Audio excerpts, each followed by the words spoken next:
For the first time in 30 years, the Iowa women are off to the Final Four. We break down the victory against Louisville and look forward to Friday night when Iowa will be playing in the Final Four in Dallas. All today on Locked On Hawkeyes. You are Locked On Hawkeyes, your daily podcast on the Iowa Hawkeyes. Part of the Locked On Podcast Network, your team every day.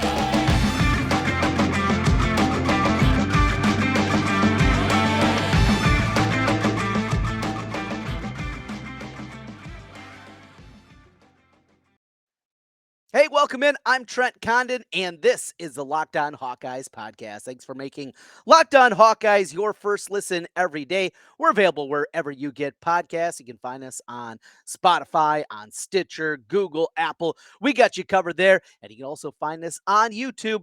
While you're there, hit that subscribe button. It helps us get in front of more Hawkeye fans. A big shout out to everybody that's been jumping on aboard here with us recently. Let's see, over the last week, we got Adam Horning that has jumped in with hitting that subscribe button. Under X1, Michael Goldman, Ashley Conger. Hello to all of you and hello to everybody out there making Locked On Hawkeyes your first listen every day. Greatly appreciate you being out there and getting excited already for what should be an incredible build-up until Friday night when Iowa will get the winner of Maryland and South Carolina. Of course, South Carolina, they are a big favorite in that game, but the anticipation, the buildup, it's going to be incredible. Iowa's going to go right from Seattle, make their way down to Dallas, and get ready to play on Friday evening. No announcement yet of what time it would be. I anticipate it will be the late tip time. That'll be the 8:30 tip time. If it is certainly South Carolina, you would think that'll be the second game of the Final Four doubleheader. That'll come up on Friday evening. But what an achievement. What a game. Let's break things down here as only we do on the Locked On Hawkeyes podcast. Of course, it kicks off. And when you talk about this team, you have to talk about Caitlin Clark and another just virtuoso performance out of Caitlin. 41 points, 12 assists, 10 rebounds. Where did that 10th rebound come from? That's open to interpretation. Who gives a crap, right? That was a performance for the ages in the Elite Eight against a Louisville team that's got defenders. They got stoppers. There was a time they had a 6'2", 6'3" girl on her, and they were going all over the place. And it was Van Lith for a while, and it was on and on and on. And whoever they threw on her, Caitlin had a response. So Iowa gets down right away, 8-0. Like, oh boy, here we go. I knew this Louisville team was going to be tough, and Iowa just shot the ball better, and Caitlin Clark was just better, and this team was just better. I mean, there's no two ways about it. After that 8-0 start, they come roaring right back, get back into it. It's 8-7, a little back and forth, and then they gain control of it, and it was never a cruise, right? I mean, it was just you always were waiting. But in the third quarter, they started to pull away more. In the first half of the game, of course, Caitlin was doing her thing, and she was really hot shooting the basketball. I mean, just on fire from the outside, hitting shots, pulling to her left, and hitting those pull-up J's. She was so good at that. Showed the depth. How about the corner three? Something that we don't see very often, and the out-of-bounds play. Just absolutely wonderful performance out of her in the first half of the game. Gabby Marshall had 4 looks from the three-point line. I think all 4 of those things rattled out. I mean, halfway down and popping out with the stupid basketball that they're using here. And we've heard about not just, that it's slick and it's difficult to handle, but also that maybe it's overinflated. We've seen plenty of those balls pounds out, and that was Gabby. But in the second half, she goes off. 14 points for her overall in the game. She was great in the second half. You could tell right away the game plan for Louisville in this game is they were going to shut down Monica Zanano. That was their game plan. Caitlin Clark's going to get hers. The other players are going to do their thing. What we're going to do more than anything is we're going to work to stop inside. Anytime that the ball went into the post to Zanano, every single time, double teams were coming. They were anticipating those throws in there. So Iowa had to change. Iowa had to evolve. And when you have a point guard like Caitlin Clark, well, you can do that pretty well. Some great defense as well. Gabby Marshall was outstanding all throughout the game, made things really difficult. In the first half, Haley Van Lith, she had a good performance herself. In the second half, not so much. She was chirping. She was doing her thing, and Caitlin had a little something for her waiting in the second half as Iowa opened up. Got up over 20 at one point. The Louisville chipped away and got it down, within 8, I think it was at one point in the fourth quarter of the game. Iowa hit their free throws, hit a bucket, had a throw ahead, and the lay-in. And Iowa is off to the Final Four for the first time since 1993. 30 years ago. Where were you 30 years ago? Well, for some of you, you weren't with us. For me, I was 12. I remember the run to the Final Four. I remember the victory against Tennessee. I think I maybe went over to my grandma's place to watch that game because I don't think we had ESPN at the time. Anytime there was an ESPN game back then, I had to make my way over to Grandma Karen's place, and that's where I watched a lot of basketball games growing up with her, and a lot of sporting events. And here she is, still doing the same thing, watching the team. But that one tonight, just so much fun.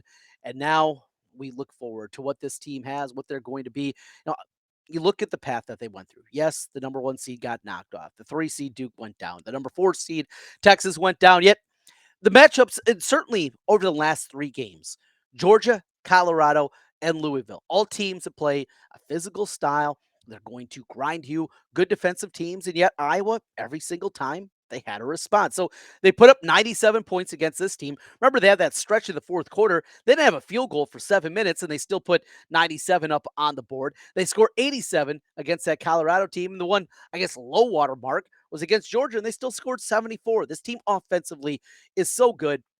It feels great for Coach Bluter, obviously, being with this program for the last 23 years and built it, obviously, to a level that has been very successful.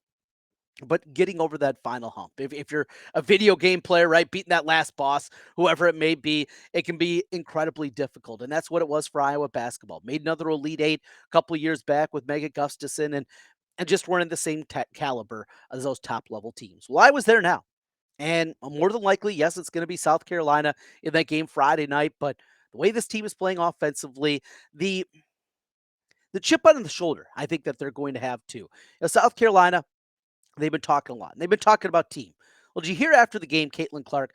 She was talking about those same things. She was talking about team and can't do it without her teammates. And there's been plenty of shade that has gone the way of this Iowa basketball team and Caitlin Clark, and they have responded every single time. Here we are getting ready for it. How cool that's going to be. We're going to talk about that.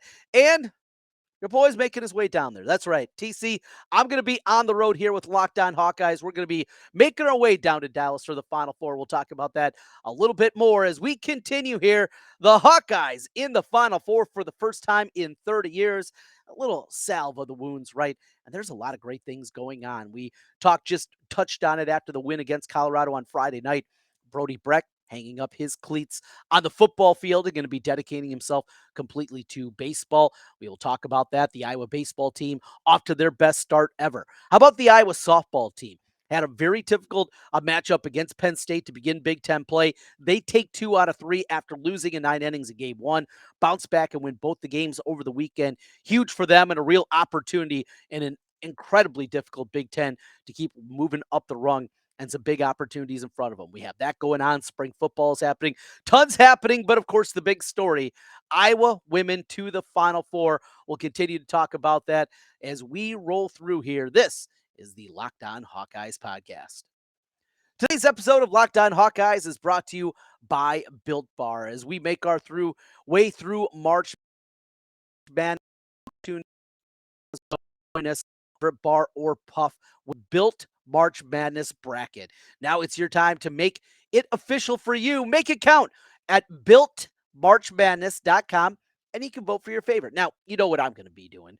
I'm on Brownie Batter Puff. That is my absolute favorite puff. It is incredible. And if you want the Hawkeyes to win, well, you keep voting for that bar too. Support the one that we're supporting with your favorite bar or puff. And when you vote for your favorite bar or puff, you'll be entered into a drawing where 50 lucky Locked On listeners are going to get a free box of Built Bars. Not only that, one Locked On fan is going to get a 12-month subscription to Built to have Built's best bars or puffs delivered straight to their door every single month. You got to try Built.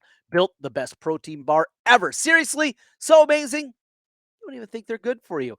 What makes them so good? Well, for starters, they're all high in protein, low in sugar, and 100% real chocolate. That's right, real chocolate. Run to builtmarchmadness.com right now. Vote for your favorite bar or puff and pick up a box while you're there. You can vote every day through the month of March, so hop in and support your pick. Trent Condon back with you once again on the Locked On Hawkeyes podcast. Thanks for making Locked On Hawkeyes your first listen every single day. So, as the Iowa women punch their ticket into the Final Four, the performance that we talked about from Caitlin Clark, but she was not alone. Yes, Sonata was not her normal self out there. That was a lot to do with what Louisville was doing defensively. Warnock in the first half, she was outstanding. Marshall in the second half was doing her thing.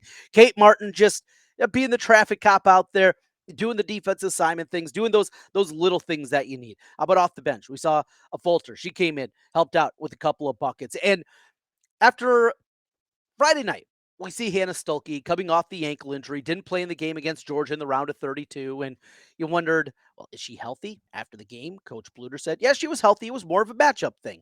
We saw that was certainly the case here as she went out there, really played well against those bigs of Louisville and really helped out in a day where Zanata was battling foul trouble. She was able to help out in a big time way. I mean, the future is so bright for Hannah Stuelke and what she still can be, and just feels like she's just scratching the surface, right, of what she is ultimately going to be at this level as she makes her way through her career, just a freshman, and what she has already did and the accolades that are there. How cool it was to continue watching afterwards and seeing the nets being cut down by this Iowa women's team. You had that Lisa Bluter at the end. It was just such an easy person to root for. You know, if you know anybody that knows Coach Bluter, you're not going to hear many negative things. You're just not. And in fact, the first time I hear something negative will be one of the first times. It's just she's that kind of person. Not only is she a great basketball coach, and what they do X's and O's wise. You know, talk about the offense and some of the things that they set up and building their offense around Caitlin Clark, but then getting that ability. What Jan Jensen does with the post players and inside, and just on and on and on. And Coach Jensen losing her father today, heavy heart, this program trying to take that final step to get to a Final Four and for it all to culminate here. Caitlin talked a little bit with that with Holly Rowe after the game, and he could tell what Jan Jensen means to this program. Yeah, Lisa Bluter is the one that gets announced every single time, but Jan's such a big part. Fitz, you know what she has meant as now the special assistant to Coach Bluter, and on and on and on. It is such a great thing to see for a great person to be able to have this happen and get that breakthrough moment and get to the Final Four. And I'm telling you, I think there's going to be a ton of Hawkeye fans. So I was taking a look at tickets. So came up with this idea and was texting with a couple of guys in my tailgating group. And they said, yeah, we're going to try to make it down if they make the Final Four. Now, one of these guys, well, you know him as Stat Boy here on the program. He fills us in with a lot of statistical information. A lot of times when Biz and I get together, he likes to give us some different numbers and some different stats that we chew on. So Stat Boy said, yeah, we're going. I said, okay. Well, I thought about it. I can get a press pass, but I have a daughter myself. 7-year-old daughter that's been playing basketball the last couple of years, enjoys it. We've been to a couple of Hawkeye games before. She loves Caitlin Clark, as I think every girl here across the state of Iowa does at this point in time. So you got that component to it too. And I said, you know what? And I talked to my wife. I said, yeah, we're going to miss school on Friday, but let's head down there. So going to make the drive down. Got some other friends, Biz, who joins us on the podcast. Hopefully we can get him maybe on Wednesday and we can talk a little bit more about this team and making the trip down there. But looking at tickets, I will tell you, it's getting pricey. The get-in price right now on StubHub, I think it was something like $175, something like that, just to get in the door. That's talking about being in the 300 level. So you're going to be up there a ways. And then you want to be in the lower bowl? Well, you're talking $400 a piece. It's going to be a pricey one. Going to be a pricey one, but that shows you. Now, I have not heard anything yet as it pertains to what the University of Iowa, what the athletic department is going to get, if season ticket holders are going to have an opportunity to purchase tickets. I will tell you, though, after seeing what Seattle was, there is going to be a lot of people making their way down, and a lot of people like me just going to hop in the car, here from central Iowa, from the Des Moines area. It's about a 10-hour drive over in eastern Iowa. Well, you're talking about Iowa City, Cedar Rapids, a little under 12 to get over there. So something that you can knock out in the day. We're going to leave Thursday after school, hop in the car. My dad lives in Oklahoma, so going to stop off and see my dad and stay overnight there, and then continue the trek down on Friday and get ready for the game. Like I said earlier, I anticipate it will be the late game, but I'll be counting those pennies because it's going to cost you some bucks to get in there. And after tomorrow night, well, two more teams will officially know that they're going to be there. So we got the South Carolina Maryland game That will be happening. That is the early game. That's a 6 o'clock game tomorrow, and then Ohio State, Virginia Tech after that. So a lot of people are going to want to watch Caitlin Clark. A lot of people want to see South Carolina if they get there. We'll see. We'll see what tickets are. Hey, if you got a heads up for me, you can hook us up a little bit. Willing to pay. Not looking for any freebies at all out there. Would never do that. Well, I shouldn't say never. Not looking to do that in this circumstance. Willing to pay, but hey, looking for some good tickets. And of course, my daughter, she's going to be working on her signs. That's going to be really exciting too. Going to tell her that we're making it down there. Watch the first half of the game. She had to go to bed. We're going to get her up on Monday morning, and before school, we'll watch the end of the game a little bit with her, and got to figure out exactly how I'm going to break the news that we're going to the Final Four, and should be a lot of fun. Well, as I mentioned, there's a lot more going on in Hawkeye land than just this. We got this great story of this Iowa women's team, the performances that we saw out of this group, just the answers, the responses, big players and big moments, right? And that's Caitlin Clark. How cool it is to see all the national media you're talking about it. I retweeted on the Locked On Iowa account over on Twitter. Isaiah Thomas was talking about her, and Dickie V is talking about her. Just all these national people, basketball people that are so invested in the sport, and to see what they say about Caitlin Clark, something that we all know, right? As Hawkeye fans, and we've been watching her the last 3 years. For me, I've been watching her since she was in high school and calling a bunch of her games. And I love women's basketball. I really do. I enjoy the sport. I call a ton of it at the high school level throughout the course of the year. I've had an opportunity to call the girls' state basketball tournament, both on radio and on the stream, for a number of years. And it's a sport that I incredibly enjoy. I love it. And watching Caitlin and some of the things that she was doing as a youngster, and seeing what she has continued to build upon it and what she is, just what a cool one. Some of the faces that she was doing. How about as she was getting the crowd back into it towards the end of the game and put her hand up to her ear, just not too bad. Just she has such fun. The flair that she has, it's so entertaining to watch. This team is fun to watch. The style is fun to watch. It's got it all.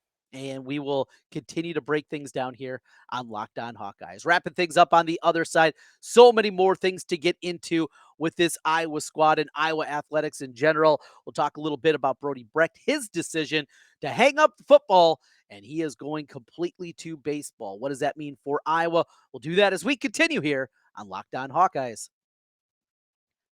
Today's episode of the Locked On Hawkeyes podcast is brought to you by FanDuel. The tournament is heating up. We're down to 4 on one side, 6 on the women's side, with 2 more Elite 8 games to be played. There's no better place to get in on the action than FanDuel, America's #1 sportsbook. That's because right now, FanDuel is giving new customers a no-sweat first bet. How about this? Up to $1,000. That's $1,000 back in bonus bets if your first bet doesn't win. Maybe looking to get a little something in your account to help pay for those Final Four tickets. Go to fanduel.com/locked on and sign up today to claim your no sweat first bet. Then wager on everything: money line, point spreads, which team's going to be cutting down the net in the futures market. They have it all, and all on an app that's safe, secure, and super easy to use. Don't miss your shot at a no sweat first bet up to $1,000 when you join FanDuel today. Just go to fanduel.com/locked on to sign up. Make every moment more with FanDuel. Trent Condon with you one final time on the Locked On Hawkeyes podcast. Thanks for making Locked On Hawkeyes your first listen every single day. Thanks to everybody that's been hitting that subscribe button on YouTube.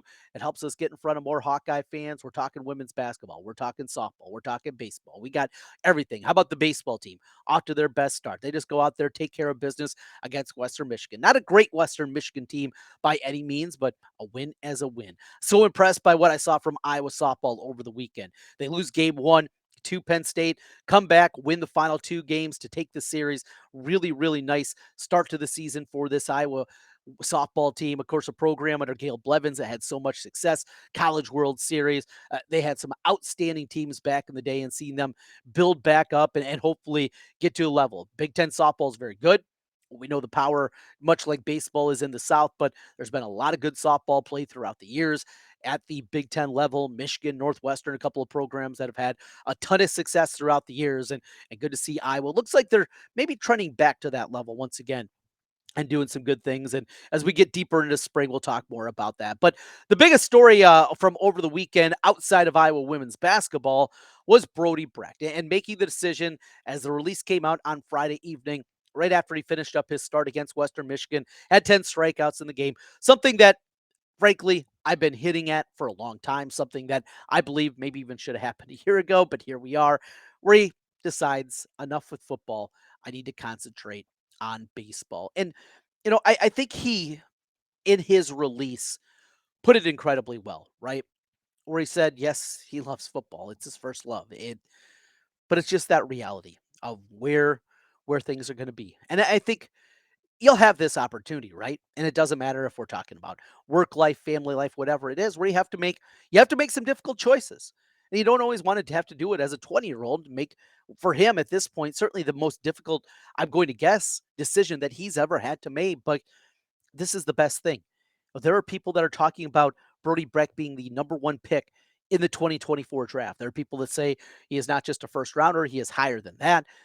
And when you have that kind of thing, you just can't mess with it. Now, that's not to say you can't get hurt playing baseball. Of course you can. And when you throw 100 miles an hour like Brody Breck does, and you have a breaking pitch like he does that just absolutely frisbees out of the zone and one of the best off speed pitches in the game, when you have that combination, yeah, anything can happen.